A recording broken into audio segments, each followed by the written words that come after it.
Literature Help Novels. Plot Overview 215. Devdas. Introduction.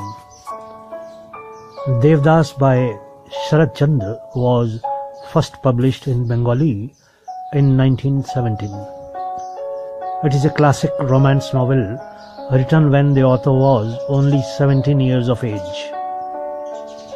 The novella has been made into movies in many Indian languages including Bengali, Hindi, Telugu, Tamil, Urdu, Assamese and Malayalam. It is the most filmed non-epic story in India. Plot Overview. Devdas is a young man from a wealthy Bengali Brahmin family in India in the early 1900s. Parvati, is a young woman from a middle-class Bengali family. The two families lived in a village in Bengal, and Devdas and Paro were childhood friends.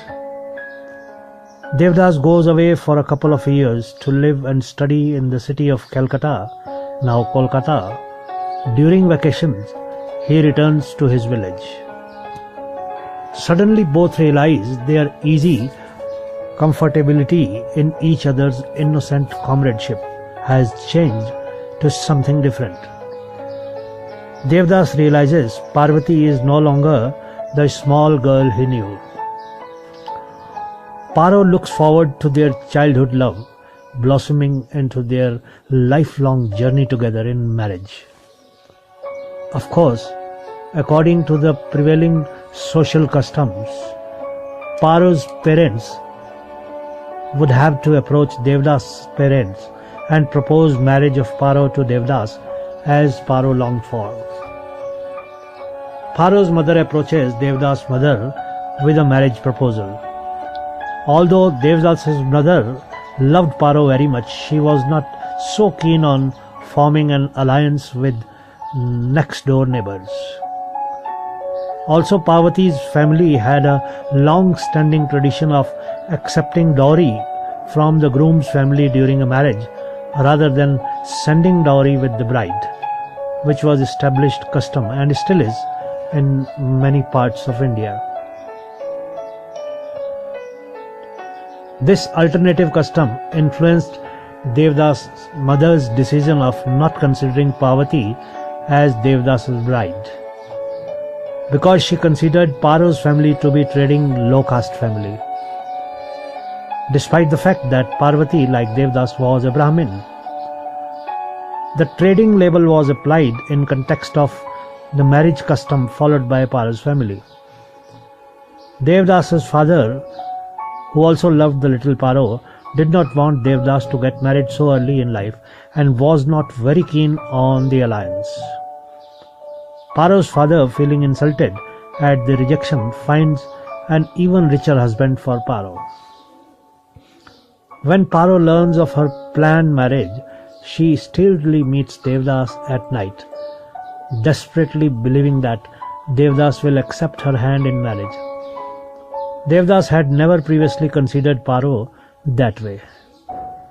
He feels surprised at Paro's bravery of visiting him alone at night and also feels pain for her.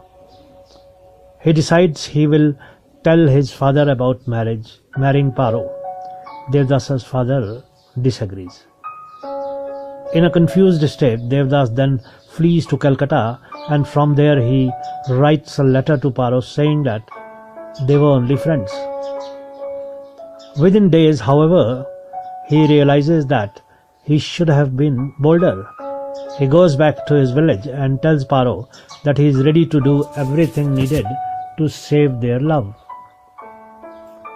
By now, Paro's marriage plans are in an advanced stage, and she declines going back to Devdas and chides him for his cowardice and vacillation. She makes, however, one request to Devdas that he would return to her before he dies. Devdas vows to do so. Devdas goes back to Calcutta and Paro is married off to the betrothed widower with 3 children. He is an elderly gentleman, a zamindar. He had found his house and home so empty and lusterless after his wife's death that he had decided to remarry. He spent most of his day in pujas and looking after the jamindari. In Calcutta, Devdas's carousing friend Chunnilal introduces him to a courtesan named Chandramukhi. Devdas takes to heavy drinking at Chandramukhi's place, but the courtesan falls in love with him and looks after him. His health deteriorates because of a combination of excessive drinking and despair, a drawn-out form of suicide. Within him, he frequently compares Paro and Chandramukhi. Somehow he feels betrayed by Paro, never realizing that she was the one who had loved him first, that she had said it out loud first. He does not realize this, but Chandramukhi does and tells him so. When sober, he would hate Chandramukhi and loathe her presence, so he would drink to forget his prejudices. Chandramukhi saw it all, felt it all, and suffered silently. But she had seen that real man behind the fallen, aimless Devdas he now was, and could not help but love him. Sensing his fast approaching death, Devdas returns to meet Paro to fulfill his vow. He dies at her doorstep on a dark, cold night. On hearing of the death of Devdas, Paro runs towards the door, but her family members prevent her from stepping out of the door. The novella powerfully depicts the prevailing societal customs in Bengal in the early 1900s, which are largely responsible for preventing the happy ending of a sincere love story. Thank you so much for listening to this story.